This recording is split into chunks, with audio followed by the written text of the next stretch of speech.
ملګرو د پاکستان کرکټ بورډ نوی چیرمن نجم سیټي خو ډیر زبردست سړی و، خو تیار د ټولو پښتنو زړونه وګټل. د پاکستان کرکټ بورډ چیرمن نجم سیټي ویلي چې پیښور ریډ فلیګ علاقه نه ده او پر روان وخت کې په پیښور کې انټرنیشنل میچونه کیږي.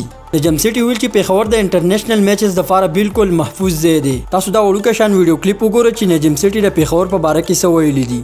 د نجم سیټي د خبرو ترجمه ته هم کوم او وروسته پیسه نورې خبرې هم کوم. نو تاسو دا ویډیو سکیپ کوئ مو او دا ویډیو د خپل ملګرو سره شیر کړئ. نو تاسو راشئ دا ویډیو کلیپ وګورئ. कोई red flag नहीं है, कोई रेड फ्लैग नहीं है. मैं आपको आज कह रहा हूँ कि पेशावर असी आए सवाल ही पैदा नहीं होता कि पेशावर हम ना जाएं. हम जाएंगे, खेलेंगे पेशावर.